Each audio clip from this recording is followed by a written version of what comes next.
My name is Nicola Webb and I'm the Commercial Director and a Trustee of HLA.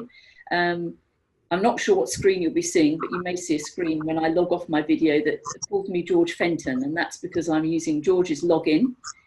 George is our CEO, and he was due to host it today, but he's actually doing a field audit in Mozambique this week, so he cannot be with us, but he is busy doing good works. So welcome everybody to the fourth in our series of monthly webinars. We've got attendees registered globally with us, ranging from Tehran to Norway to West Coast USA. And I particularly apologise to those of you who are joining from West Coast USA because it's somewhere between 6 and 8 in the morning, I think. But we have to pick a time to cover the whole of the globe. And so some people always suffer as a result. Particular thanks go to our speaker, Will, who you can hopefully see on video as well, from Footprint Project. As it's pretty early AM his time as well. The format that we're going to have today is that Will's going to speak for about 20 minutes and go through his slides. And then he's going to give a short demo of a beta online calculation tool that Footprint have got.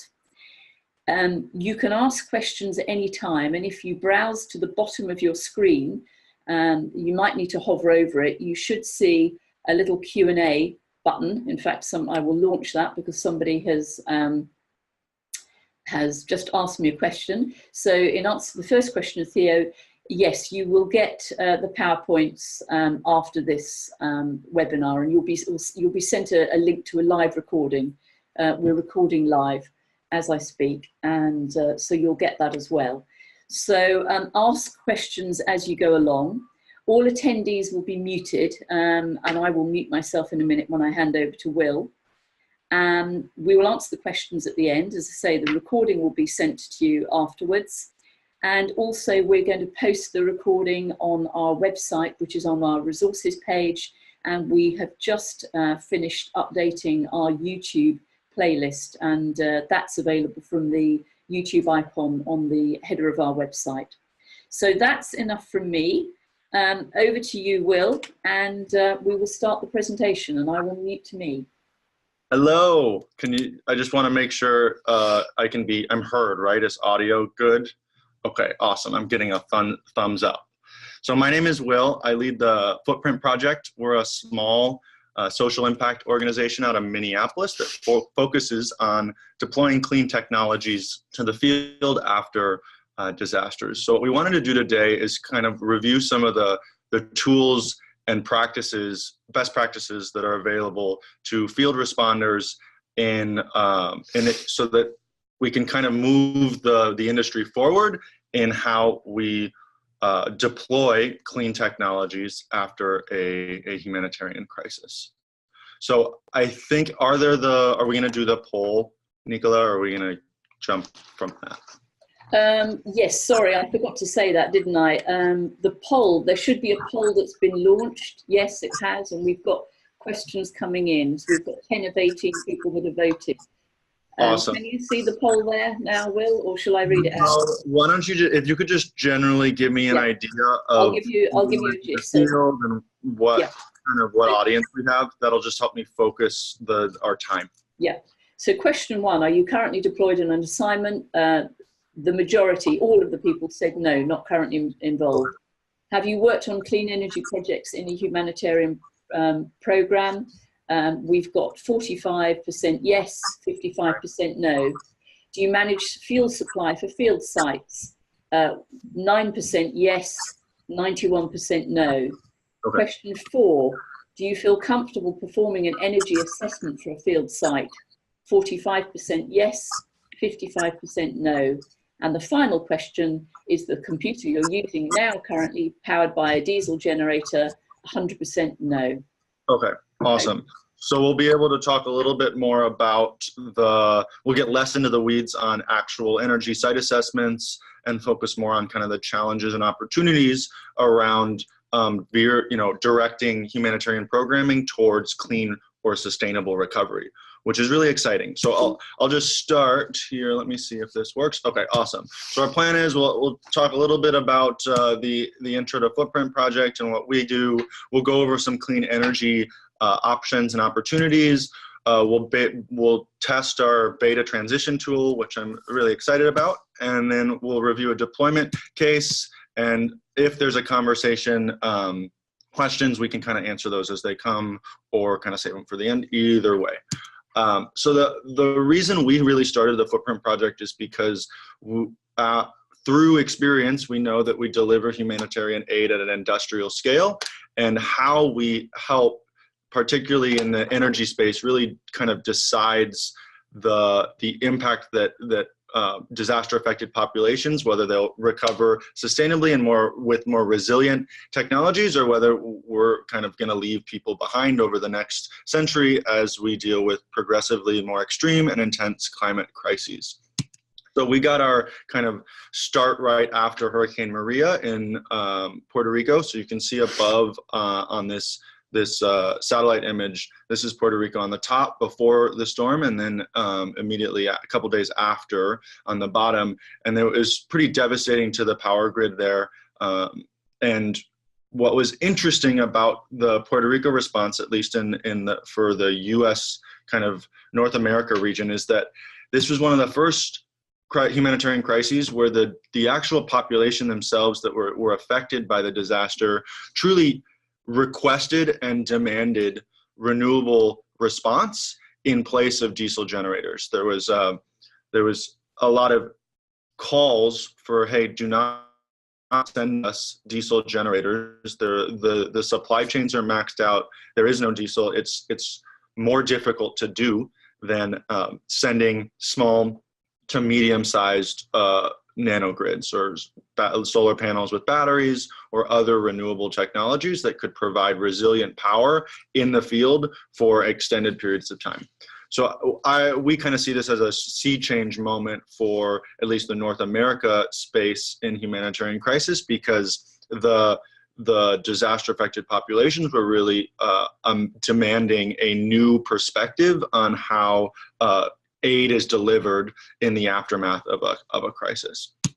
So this is one of my favorite maps that has been created by Direct Relief and the Clinton Global Initiative. And it shows how many projects that include solar panels and batteries, how many have been implemented in Puerto Rico since the storm. And what's really exciting here is that we're watching a complete grid transformation for a disaster affected community, and really seeing a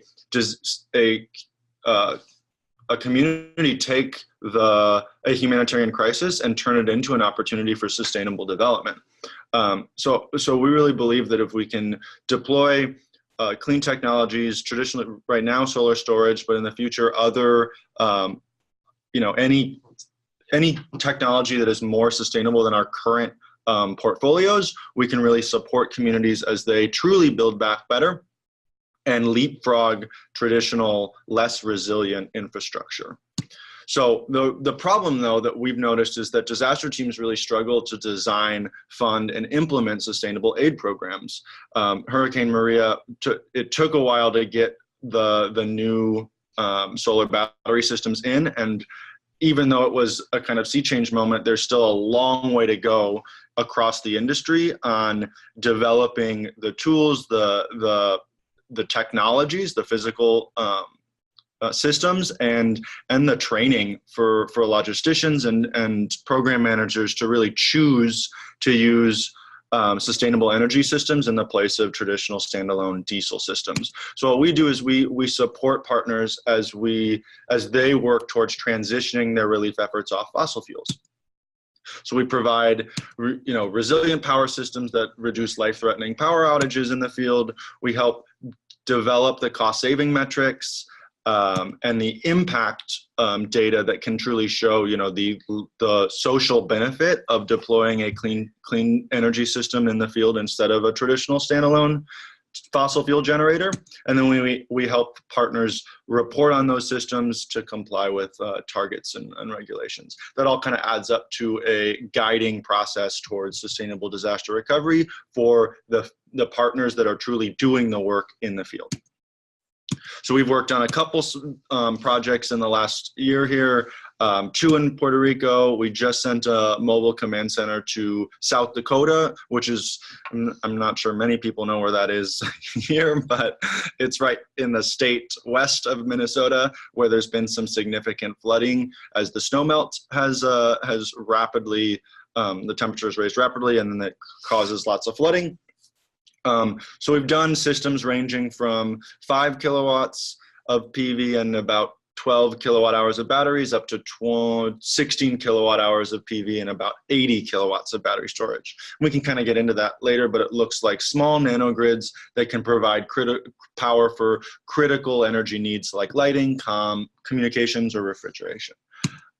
So I'd like to kind of step back now and just talk a little bit about the energy system and where it used to be and then where it's going and how that plays into the humanitarian planning. So our traditional energy system looks like a kind of one-way road where you generate energy in one place and then you transmit it via big power lines to a distribution center that then goes through small power lines into to a consumer. This is generally, the generation is produced by either mostly fossil fuels, coal or gas, and now we have other systems online, but in the past it's almost exclusively fossil fuels. And then your backups, if that centralized grid fails, your backups are also single source, generally gas or diesel generators. What we're seeing now, particularly, I mean, basically globally, is that there's multiple different energy production assets that are coming onto this traditional grid that really change the landscape and how energy is produced, consumed, and stored. And that plays into, it's really interesting to see how that's going to change humanitarian response overall.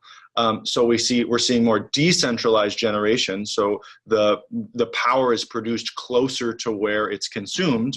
And then when there's an outage, or either from a environmental or any other crisis, there is multiple sources that can provide hybrid backups for the consumers. So particularly for the field, why it matters, and I think why there's been interest in this topic from humanitarian leaders is truly a kind of combination of factors. One, having different systems, particularly generation, PV or wind or whatever energy generation on site that's not just diesel, allows you to operate your programs more effectively in the field. If your lights aren't going out and your communications aren't going down because the diesel wasn't delivered that day, you can be more effective in the field and you increase the security for your staff. The other element that is every year getting more efficient and more cost effective is the price of particularly solar storage and other renewable technologies. And that really allows it makes the decision to choose renewables in the field more competitive with staying on a traditional standalone diesel generator and fossil fuel supply chain.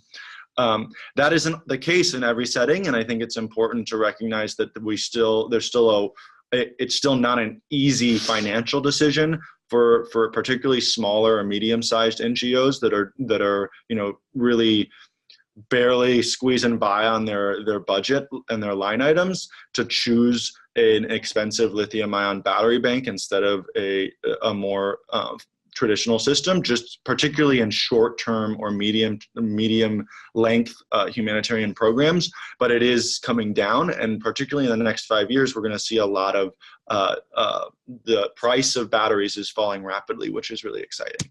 A big reason for me personally on why I think it's so important to transition away from fossil fuels and humanitarian recovery is that it really leaves assets that the local community can develop and generate long-term educational programs or life supporting economic development is really critical for long-term recovery. So leaving solar battery systems really does allow the community to kind of build off of a humanitarian response. And I think we all know how many times we've seen, broken refrigerators or generators that are empty because the community can't afford to continue paying that gas bill. And then most importantly for us is we still, we think that deploying solar storage and renewable technologies in the field is one of the best ways to truly live up to our commitment to first do no harm. And in that sense, truly build back better and leave systems that allow the communities to be more resilient to future disasters, particularly in our era of climate emergency. So in terms of considering when, where, and how to deploy solar storage or small-scale wind or other renewable systems to the field, it's a tough decision. It's not easy, and we wanted to try to leave some tools, some questions that would guide practitioners down that road.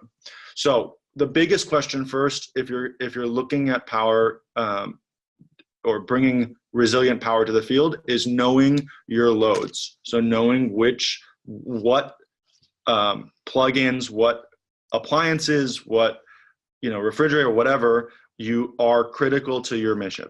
So we think it's important to divvy up these loads into critical, priority, and then desired.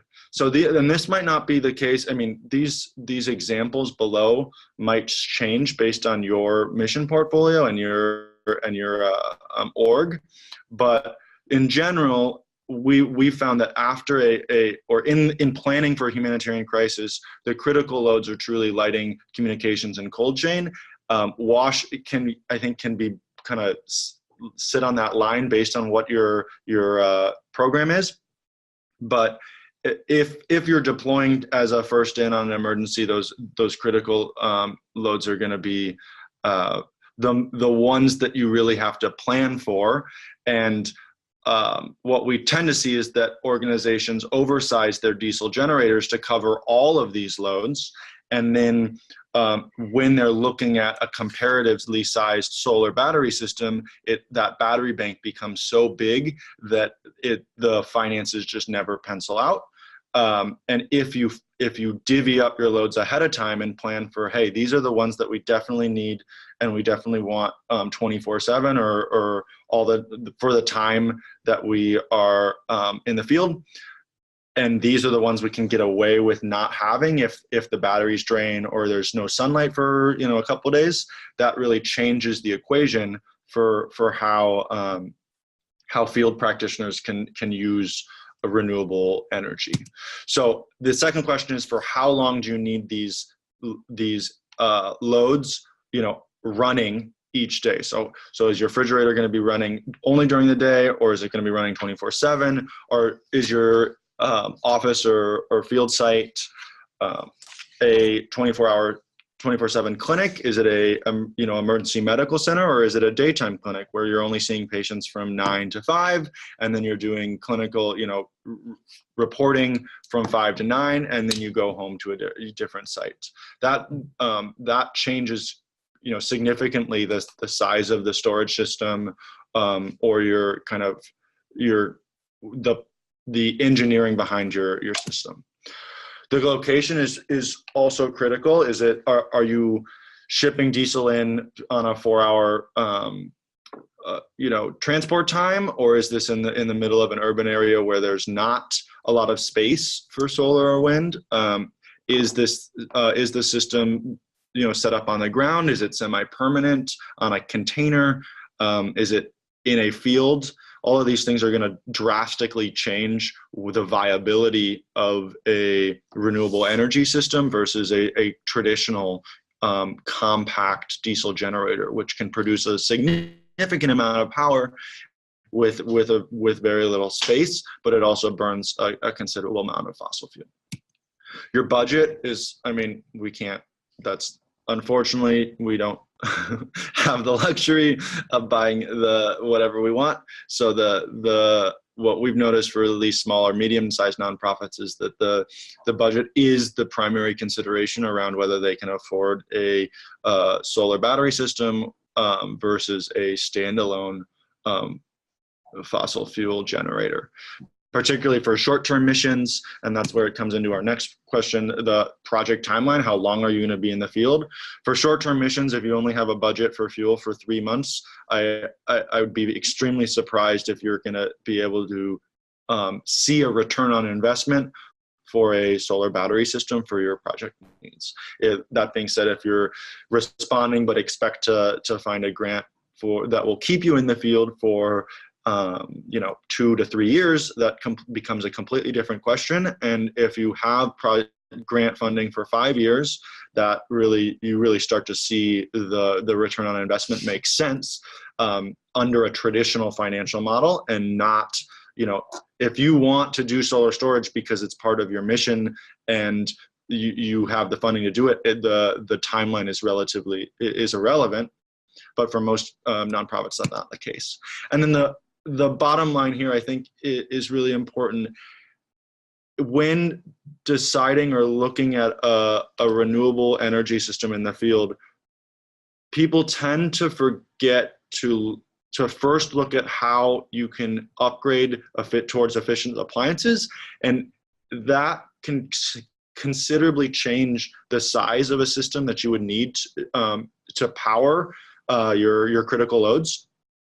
And so I really want to underscore that if you are looking at doing a solar battery system and you haven't considered how to make your energy use more efficient, you're setting yourself up for a really expensive battery bank generally, because if you don't change your lights to LEDs first, you're going to be drawing a considerable amount more of power from your battery bank, and you're going to need a much bigger battery bank that is a much more expensive investment than just changing your lights over to LEDs. And we've seen this in the field a number of times.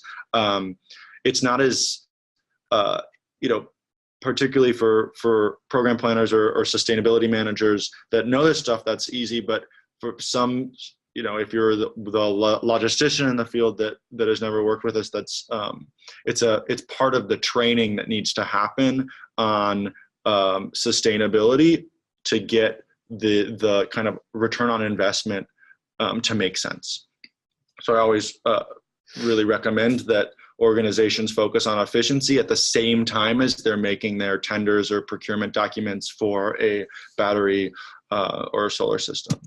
Okay, so let's say that you've decided to make the switch. There are a couple options for field sites that we can just go through really quickly. This is one I want to couch that this is not an engineering lecture or presentation, so please don't take this and run out and size your own battery solar system. It's always important to get a certified electrician to do that assessment, but this hopefully guide you.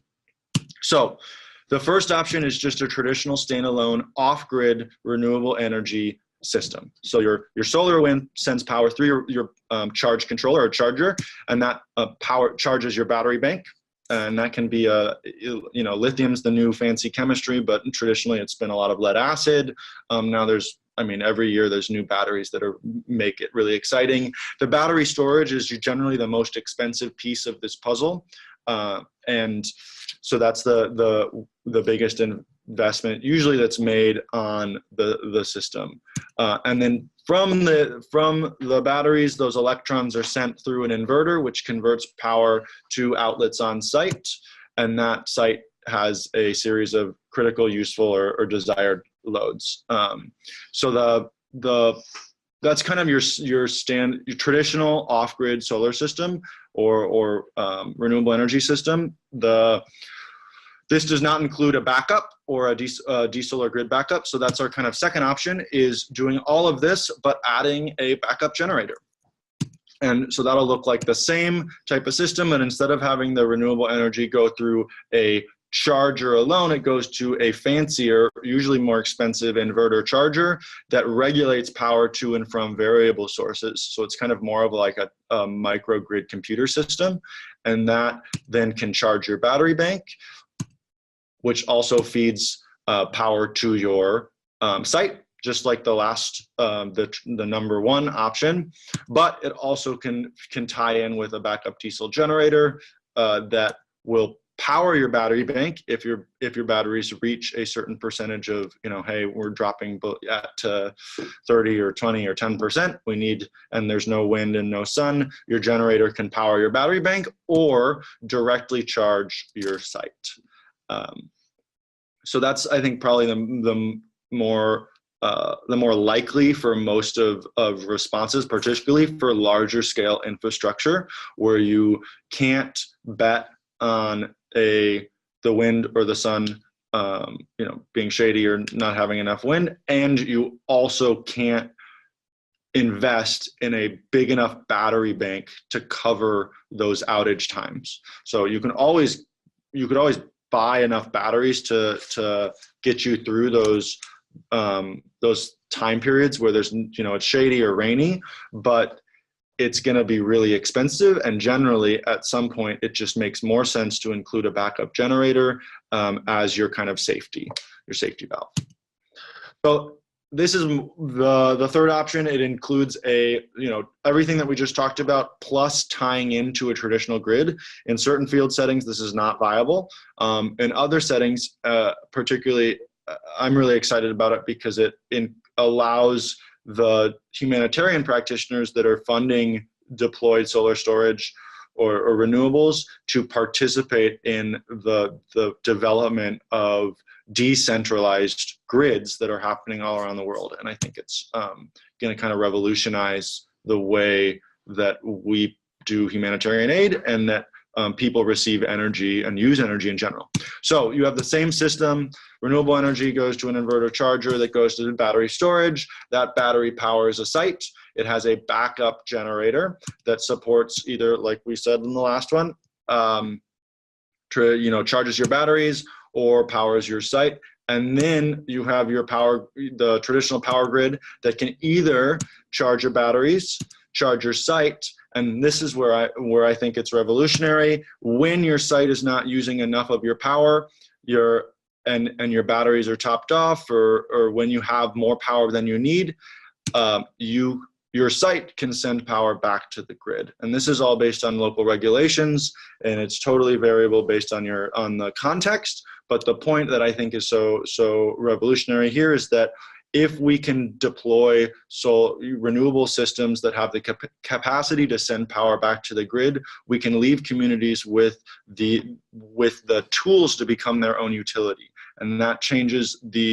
completely changes the landscape for how communities are engaged in the process of recovery, and how they can truly become potentially financially viable entities after storms. The only technological change here is that the inverter charger is fancier than the last two. So it's a higher investment up front, but by dropping in the technologies that can participate in the grid of the future, the disaster affected communities can truly become their own negotiating utilities, which is really, really exciting.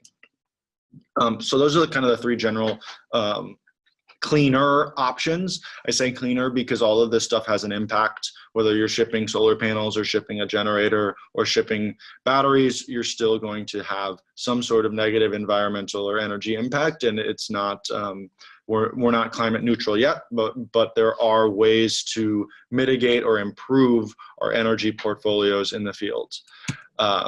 So this is for more of the site sizing. And again, if you're sizing a system for a field site, please use a certified electrician that's particularly licensed in the country that you're working in. I can't stress that enough. We really want to, do our due diligence on when we're wiring electrical systems.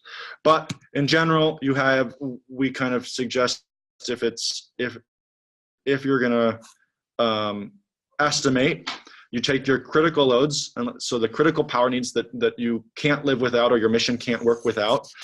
For us, we've seen it's generally lighting, communications, and cold chain. And you multiply that by your power gap, so the number of hours where you don't expect to have power. So that's either when the fuel supply chain is not running, or when the grid goes out, or if you're in a sunny place, if you need power after sunset. And that gives you your battery bank. So let's say you have 10 kilowatts of critical loads, and you need to run those critical loads from 5 to 9 p.m. in an area where the sun goes down around, I don't know, 5, just as a hypothetical. You'll need a 40 kilowatt hour battery bank to draw off for 4 hours, because you're using 10 kilowatt. You need 10 kilowatts of energy for 4 hours. So that gives you your general size of your battery bank. Then you can take your battery size, so you need a 10 kilowatt hour storage bank, and divide it by the amount of power available from your site. So let's say, based on where you are, you have 4 hours of direct sunlight per day. That means you generate about 10 kilowatt hours of sunlight or power, and you add your critical loads. So you say we need an array that can generate both 10 kilowatts of power continuously times 4 hours to charge up your battery bank, and also power your critical loads while it's doing that. So 40 divided by 4 is 10, plus 10 kilowatts equals a renewable size. So what we're basically saying here is that with a 20 kilowatt solar array and a 40 kilowatt battery bank, you can charge your critical loads and provide power for those critical loads during the day, and also charge your battery bank within the 4 hours that the solar energy or wind energy is available. And then once the sun goes down, you have 4 hours of functional energy that is draining off of your battery bank. So that is super rough. I hope that I want to couch that is not going to be perfect for every site, and that there is going to be a lot of variables there. But I hope it gives some sort of idea of how to approach this.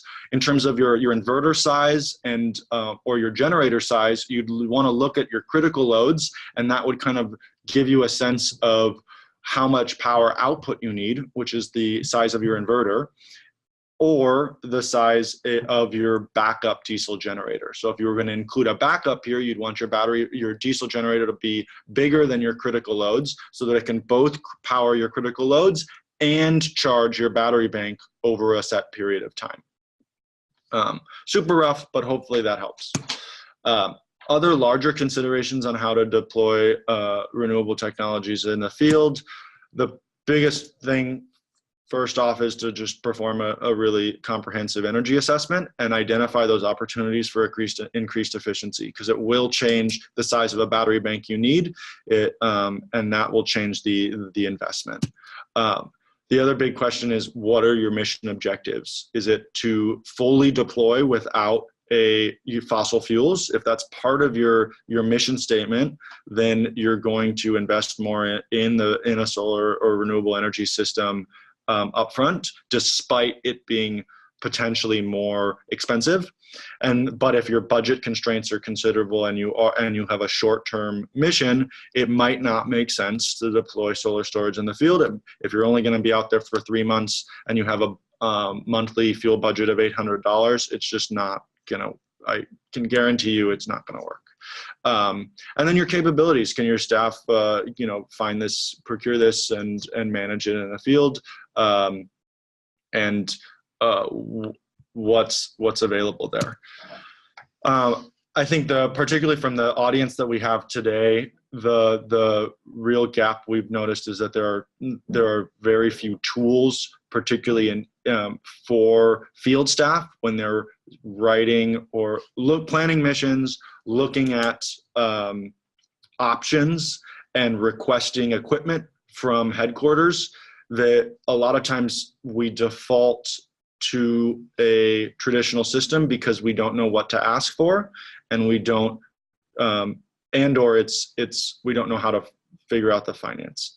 So if you, particularly from an org standpoint, having, rapid energy assessment kits, having, site sizing and power estimates before going into a mission is really helpful, because it'll provide the kind of framework for making smart choices around energy use for your missions.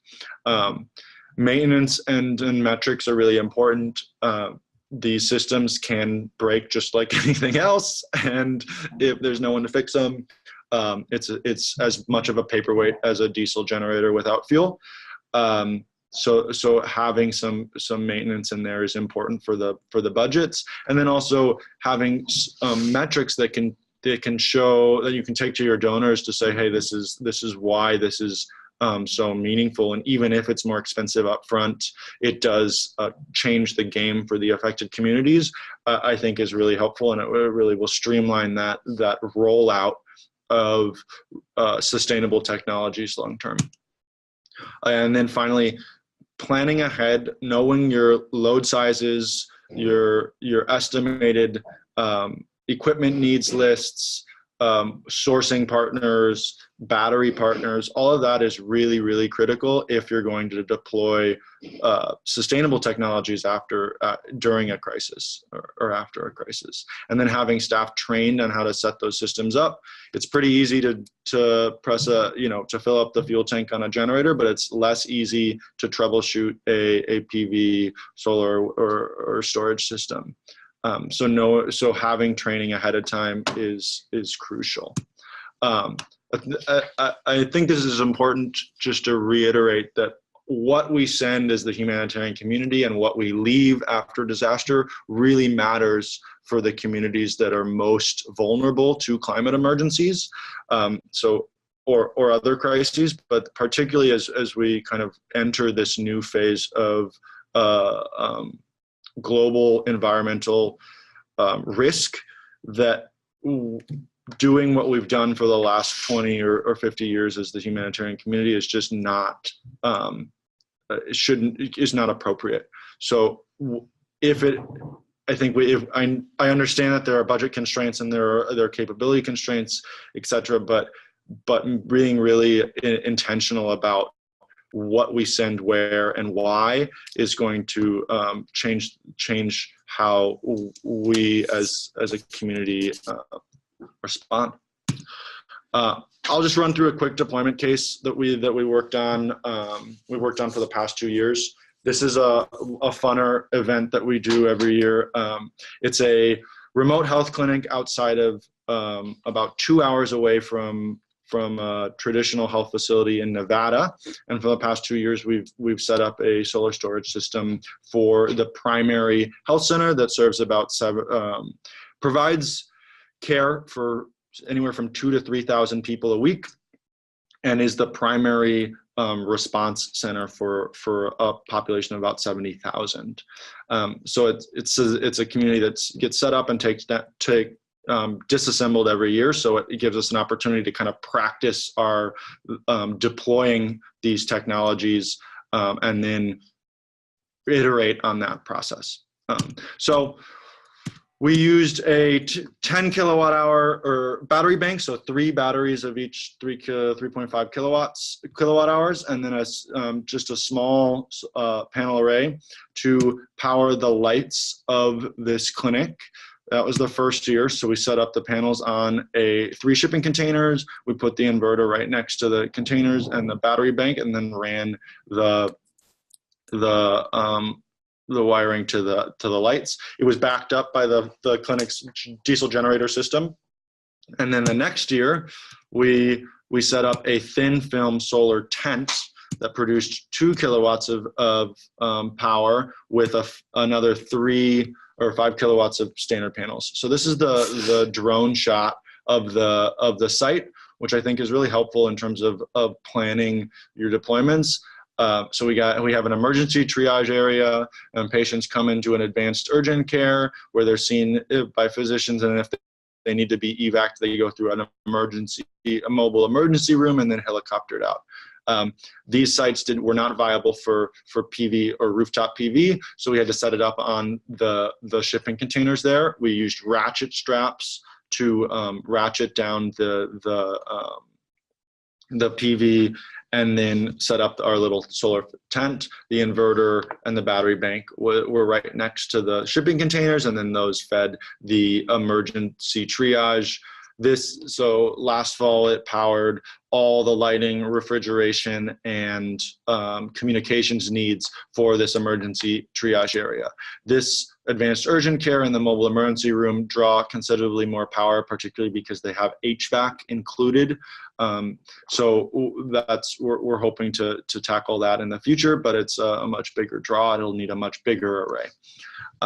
Just hopefully this is helpful in terms of just kind of visualizing how some of these challenges. It wasn't enough roof space to put up more panels on this site. So we, of course, and they need power. So of course we default to a backup generator, but this small system can considerably offset a lot of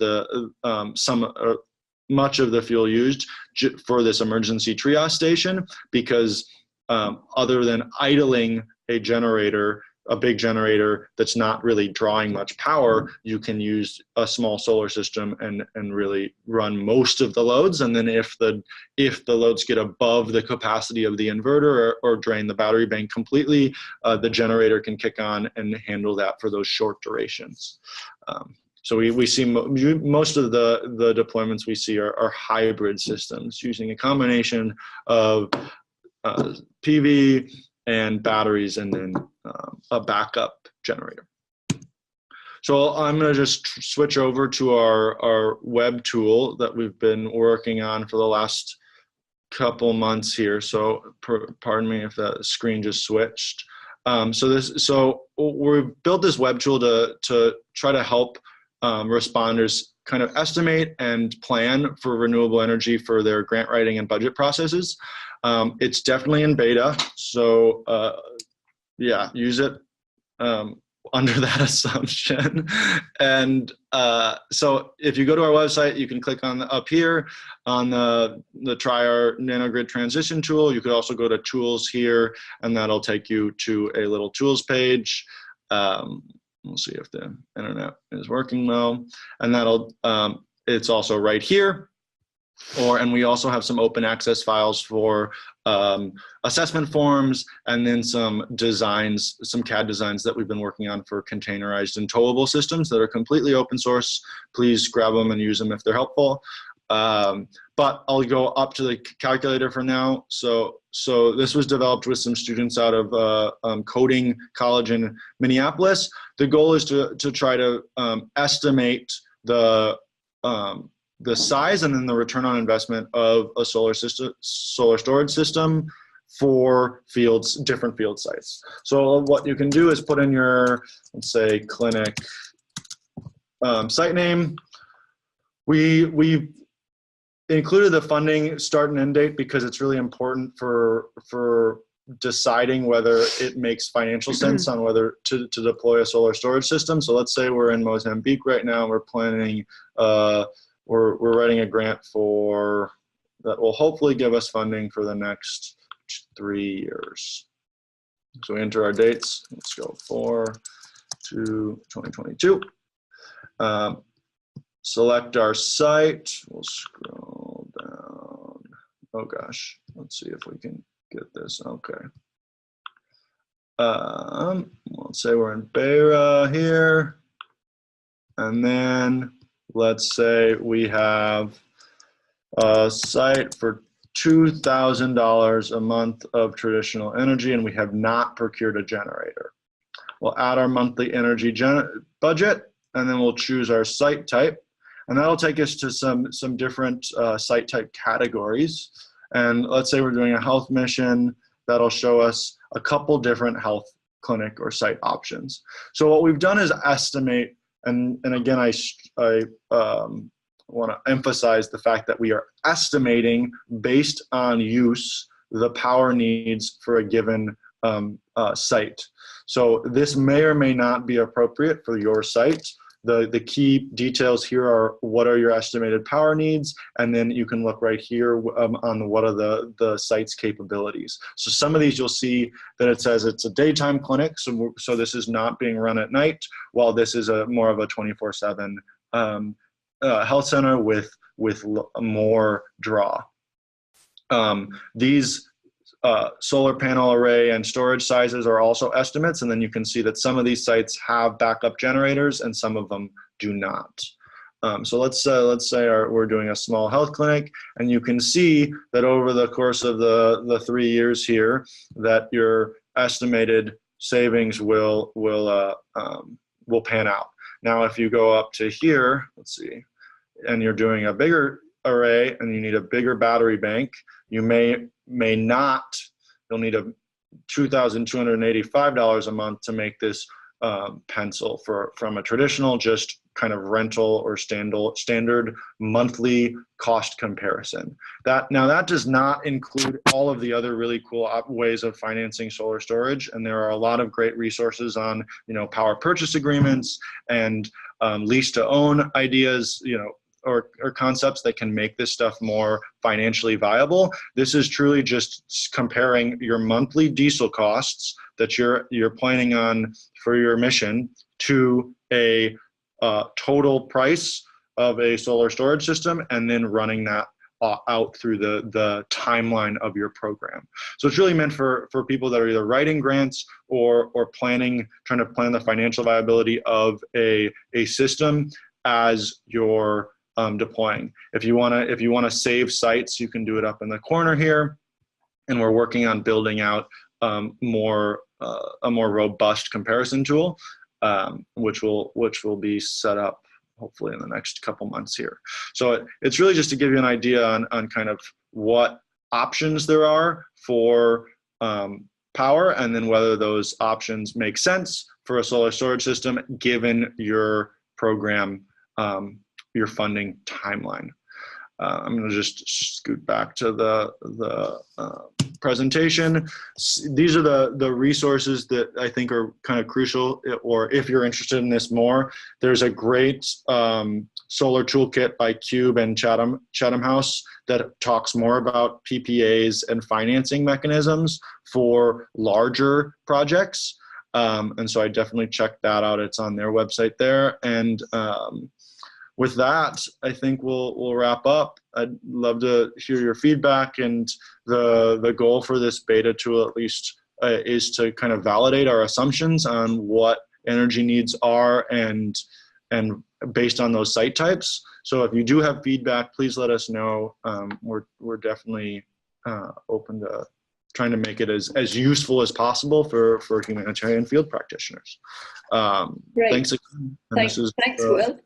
Will, we've got some questions here. If anybody else has got questions at this point, if you can go point towards the bottom of your banner, and there's the little Q&A folder, and type your question in. But if we go through them now, Will, one is the first one I'll take is an observation from Camille from Action Against Hunger, which was the slide where you had what was critical and what was priority. She said to note that from their point of view, that WASH, access to water, is considered as critical in all their responses. So that's really just for information. But taking the questions then, first we've got a question from Edith Mazoya, who is from Geodis, and she and her colleagues last month gave us a very good webinar on reducing carbon emissions. And Edith's question is, are donors focusing on sustainable solutions at the moment? Solutions question mark. At the moment, the perception is more or less that it is not part of their criteria. So Will, what do you think of that?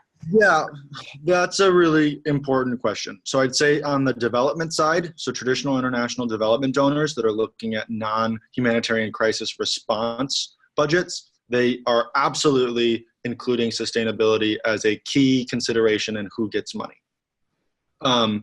If looking at Mozambique right now is a perfect example, particularly in the immediate response and early recovery space. There is very little emphasis or incentive to choose sending batteries and solar panels instead of a diesel generator, because, as for good reason, and I think it's a very important balance to strike, that the needs of the field and the beneficiaries is critical. So if it doesn't make sense to send a battery system, it's going to hinder the delivery of aid, it is generally relegated to a long-term recovery or development grant. In the U.S. here, we've noticed, legislation, at least, there is no requirement, or once a level 1 FEMA disaster, top criteria is declared, the environmental regulations for response don't really exist. So it kind of goes out the window. There's actually really good research in Puerto Rico about the air quality effects of having small diesel generators continuously running for about 9 months to a year for thousands of homes. And because we're dealing with that balance between, hey, do people need help, versus, hey, it might take longer or require more time, energy, or resources to send sustainable power. A lot of times that question doesn't really get delved into more than, hey, people need power, send what we have. I think particularly in the early stage recovery space, that's really where there's an opportunity to focus on these sending the equipment that will work long term and leave more resilient power grids and electrical systems, because you kind of, like, critical needs have been met. And then the groups that have received longer term funding can have longer term, a program timeline that can meet an ROI, a return on investment that makes sense to invest in a solar storage system. I never tell someone, hey, don't go or don't send what your field teams are saying you need, but it's about thinking through what are your power needs and then deciding what to send, instead of warehousing systems that are, particularly diesel systems, that are oversized in many cases for field site needs. And that's not the case everywhere. And we're going to be, the aid industry is pretty much 90 to 95% powered by diesel fuel, and that's not going to change for some time. But as these batteries costs come down, and as these the training and knowledge and awareness of the capacity and capability of solar storage becomes more mainstream, I think we'll see a kind of a sea change in if you're not responding sustainably, it may not be incentivized directly with grant funding, but it'll be everyone loves a photo with the solar panels in the field. Let's put it that way. So from the marketing standpoint, it's hugely it's a way of standing out. Okay, I've got another observation, which may be a question or something you can add to the observation from Camille, again, from Action Against Hunger. She said grid tie is really interesting, and she agrees, but you need a public grid compliant with EN 50 160 to be coupled to. And in her experience, that is very rare in humanitarian crisis conditions. Any observations on that briefly, Will? Yeah, it's your grid tied system is going to be completely dependent on what the grid is, and if there's a grid. So in many cases, in larger, the longer term, particularly crisis settings where there's not a grid in existence already. Okay, hold on, it's right here. This setup, right? There is no grid, so it doesn't matter. But for us, and this comes from our experience in Puerto Rico, there was a grid. It was traditionally primarily a fossil fuel based grid, like most grids are still in most places in the world. And the fact that aid groups were sending batteries, panels, and inverters that can be tied in later is really exciting. So it really just is the type of inverter that you're sourcing, and that'll decide whether it can be grid interactive, which means it can pull or push power to the grid. Most inverters now can at least pull AC power from multiple sources. So from a backup generator or from a grid. So that means when your batteries are low, you can have a backup AC source or multiple AC sources, which would be the generator or the grid, to charge those batteries and then charge your site or power your site. But there's the inverters that can actually push or regulate power back to the grid are more expensive, and it's still a kind of ongoing regulatory process around when and how the power gets paid for, who's the utility now. All of these questions change, and at least from Puerto Rico, they're working that out in the courts and in the legislature right now. I mean, they don't know how, with 4 megawatts of solar storage that have gone into really, individual houses, health clinics, fire stations, all those, pretty much, just variety of sites.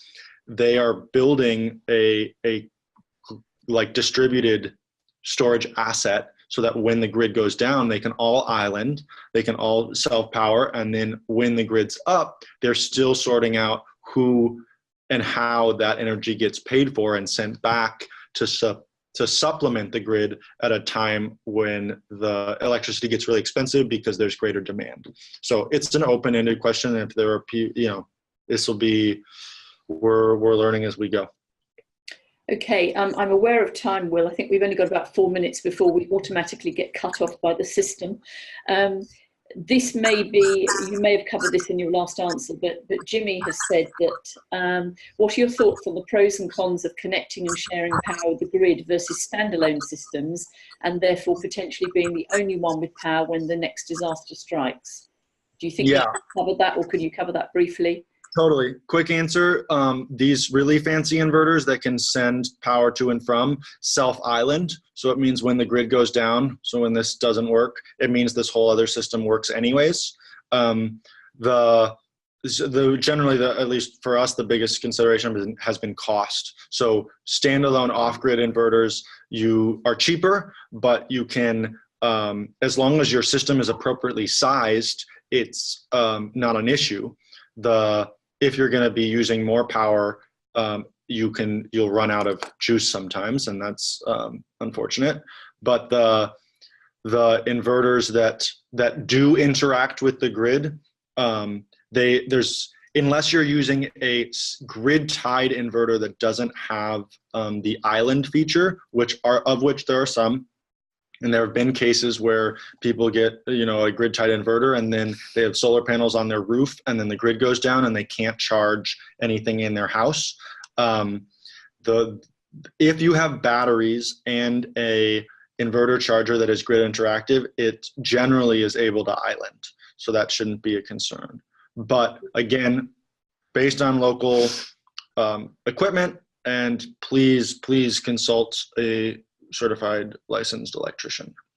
Okay, and one final question then briefly, in case we get cut off, our grid gets cut off. I've got a question from E. Burrows. For HVAC, do you always have to use single phase air conditioner from inverted AC power?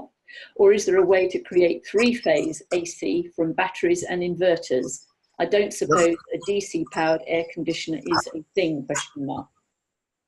I think there are DC powered like swamp coolers, which work really well in dry climates. They're not as effective in humid climates, but their DC is direct DC current is possible. It's just it doesn't give as much flexibility in where in how you're connecting your system. There are dual phase or biphasic HVAC systems like mini split heat pumps, particularly for AC air conditioning, that work really well with limited that are pretty efficient. And it is possible to do a three-phase system. That was one of the school that we worked on in Puerto Rico is a three-phase system. It just your inverter costs ramp up. You need like three instead of one smaller inverter. You need a much bigger inverter system to manage those three loads or those three phases. It is possible. Generally, three-phase systems need a very big battery bank or a very big backup generator to offset, when your HVAC turns on. But our small mobile command center, I'm gonna try to go back, but the one we built for South Dakota was had a small mini split that powers right here. That powers the little command center space, and that's all standalone solar plus storage. There's no backup generator, and it's worked fine. Heat is a different question. We're from Minnesota, where trying to plan for heat with batteries is really, really tough, and so adding a propane or diesel generator is generally necessary. Okay, that's great. And that's our last question answered and all we've got time for now. So I think I just want to say thank you very much, Will. I feel that you're passionate and knowledgeable about your subject, and you could go on endlessly. But I will be sending out a link to the recording, which comes through in the next half an hour, to all the attendees and the registrants. So you'll be able to watch it at your leisure and share it. It'll include links to the resources. It will give you these slides and links to the resources, the beta tool and other resources that Will talked about as well. And I'll also give you Will's contact number for anybody that wants to follow up with him at footprint.org direct. So thank you again very much, Will, for your time. And then the one final thing is, if you're enjoying our webinars, our next one is 15th of May, again at 2 p.m. British Summer Time, where we've got two speakers from Geopol who are going to talk on using mobiles to collect field survey data. And for those of you that read your newsletter that gets sent around, they did a free poll recently of the damage resulting from Cyclone Idai, and they got some very interesting results from the field about how much of what people had been damaged and what resources they needed. So that was just a free example they did of what they can do. So join us on the 15th of May for that, and you can register online at our website. So once again, thank you everybody who's joined us today. Thank you again to Will, and have a very good rest of the day, everybody. See you next time. Bye. Bye.